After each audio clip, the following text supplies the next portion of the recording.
अगर आपके पास 1 लाख रुपए हैं तो उसे कहां लगाना सबसे सही है? स्टॉक्स में, म्यूचुअल फंड में, इंडेक्स फंड या ETF में? ज्यादातर लोग बिना समझे पैसा लगाते हैं और फिर 1 लाख का सपना बन जाता है 10,000 रुपए। लेकिन जो सही फैसला लेते हैं उनका 1 लाख बन जाता है 10 लाख तक। आज का वीडियो आपको बताएगा कैसे आप इन चारों ऑप्शंस को समझकर अपने पहले 1 लाख की सबसे समझदारी से इन्वेस्टमेंट कर सकते हैं, वो भी बिना धोखा खाए, बिना टाइम वेस्ट किए। पार्ट 1, मेरा दोस्त विवेक।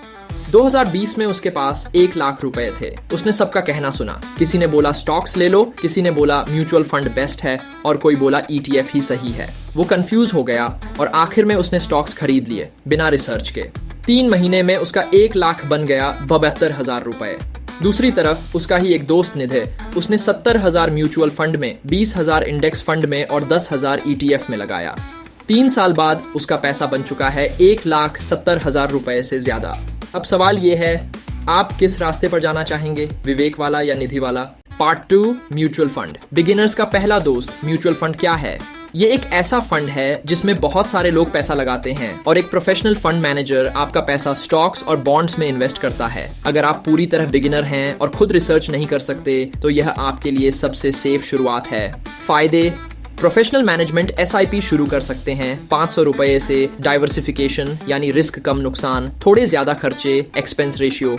रिटर्न मार्केट से थोड़ा कम हो सकता है, बेस्ट फॉर बिगिनर्स और लोग जिन्हें रिसर्च में दिलचस्पी नहीं है। Part 3, index fund. कम खर्च में long term game. Index fund क्या है? इंडेक्स फंड एक ऐसा म्यूचुअल फंड होता है जो सीधे किसी इंडेक्स जैसे निफ्टी 50 या सेंसेक्स को फॉलो करता है। फायदे: लो एक्सपेंस रेशियो, ह्यूमन एरर नहीं क्योंकि यह ऑटो चलता है। लॉन्ग टर्म में कंसिस्टेंट रिटर्न्स। नुकसान: अगर मार्केट गिरेगा तो आपका पैसा भी गिरेगा। एक्टिव रिटर्न्स नहीं आते, बेस्ट फॉर वो लोग जो लॉन्ग टर्म वेल्थ बनाना चाहते हैं बिना ज्यादा मैनेजमेंट के।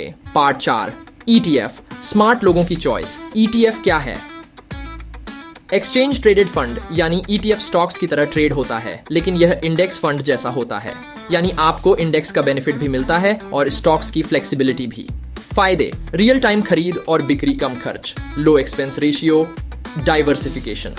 नुकसान: डीमैट अकाउंट जरूरी है, थोड़ी टेक अंडरस्टैंडिंग चाहिए, बेस्ट फॉर इंटरमीडिएट इन्वेस्टर्स जो थोड़ा रिसर्च कर सकते हैं। Part 5, stocks. High risk high reward. Stocks क्या हैं? सीधे किसी कंपनी में हिस्सा खरीदना, जैसे टाटा, रिलायंस, इन्फोसिस। अगर आपने सही कंपनी पकड़ी तो आपका 1 लाख बन सकता है 10 लाख और अगर गलत चुनी तो 1 लाख बन सकता है 10,000 रुपए।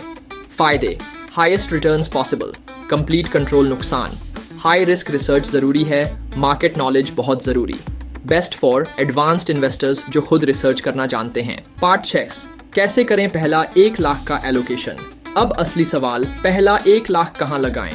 अगर आप बिगिनर हैं, 60,000, mutual fund 30,000, index fund 10,000, emergency fund या फिक्स्ड डिपॉजिट। अगर आप इंटरमीडिएट हैं, 40,000, इंडेक्स फंड 30,000, ETF 30,000, कुछ भरोसेमंद स्टॉक्स। अगर आप एक्सपर्ट हैं, 50,000, stocks with proper research 25,000, ETF 25,000, index fund. हर महीने SIP से इन्वेस्ट करें और धीरे धीरे अपने पोर्टफोलियो को ग्रो करें। पैसे कमाना एक आर्ट है, लेकिन उसे सही जगह लगाना एक साइंस है। अगर आप सिर्फ एक बार सही इन्वेस्टमेंट डिसीजन ले लें तो वो आपकी जिंदगी का सबसे स्मार्ट फाइनेंशियल फैसला बन सकता है। तो अब फैसला आपके हाथ में है, विवेक बनना है या निधि। पहला 1 लाख कैसे लगाना है वो अब आप जानते हैं। अगर ये वीडियो आपको अच्छा लगा हो तो लाइक, शेयर और चैनल सब्सक्राइब जरूर करें और कमेंट करके बताइए आपका पहला इन्वेस्टमेंट क्या था।